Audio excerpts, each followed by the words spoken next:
Em 1695, uma jovem apareceu em um baile de máscaras.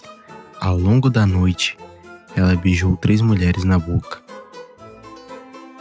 na frente de toda a corte do Rei Sol. Quando 3 cavalheiros ofendidos a desafiaram para um duelo, ela aceitou os 3 e venceu os 3 na mesma noite. O nome dela era Julie d'Aubigny, e essa é só a história de uma quinta-feira. Julie d'Aubigny nasceu por volta de 1670, em Paris. Seu pai era secretário do conde d'Armagnac, um homem importante na corte de Luís. Isso significa que Julie cresceu dentro do mundo da nobreza, mas sem ser nobre. Ela viu o poder de perto, mas nunca o teve. Seu pai fez algo incomum para a época. Ele ensinou a filha a ler, escrever, montar a cavalo e esgrimar. Habilidades reservadas para homem. Ninguém sabe exatamente o porquê. Talvez ele quisesse um filho. Talvez simplesmente não se importasse com as regras. O resultado foi uma mulher que sabia fazer tudo que um homem sabia, e que claramente não tinha a menor intenção de fingir que não sabia. Com 14 ou 15 anos, Julie começou um caso com o próprio conde d'Armagnac, o chefe do seu pai. Para acalmar os ânimos, ele a casou com um funcionário chamado Monsieur d'Aubigny, que foi imediatamente transferido para o interior do país. Julie foi junto, por um tempo. Logo ela fugiu com um professor de esgrima chamado Serane. Os dois foram para Marsella e começaram a dar shows de rua. Ele ensinava esgrima, ela cantava e esgrimia, muitas vezes vestida de homem para atrair mais atenção e dinheiro. Em Marsella, Julie se apaixonou por uma jovem. A família da moça, horrorizada, a internou em um convento em Avignon para mantê-las separadas. Julie fez o que qualquer pessoa razoável teria feito. Entrou no convento também.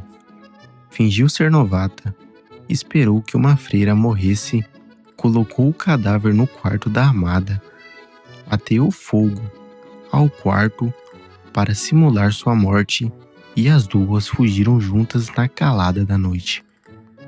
Por isso, Julie d'Aubigny foi condenada à morte à revelia. Ela tinha provavelmente 16 anos. Nos anos seguintes, Julie viajou pelo sul da França, cantando e se metendo em encrencas.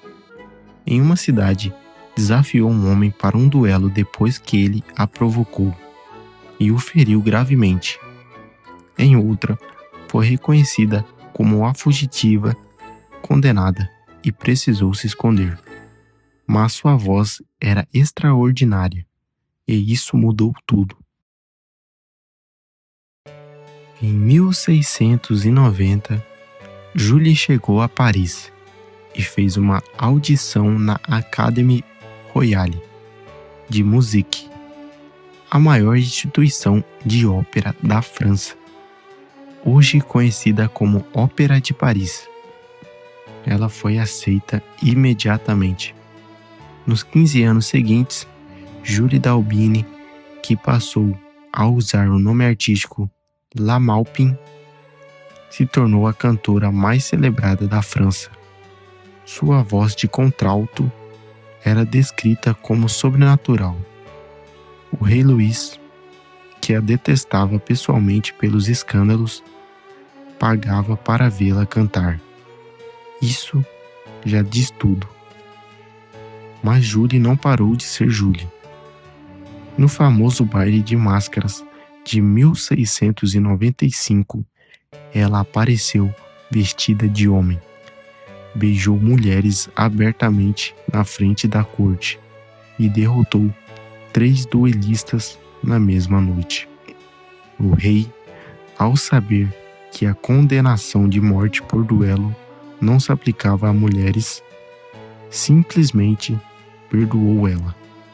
Em outro episódio, ela se apaixonou por um jovem nobre que foi enviado pelos pais para um mosteiro para mantê-lo longe dela.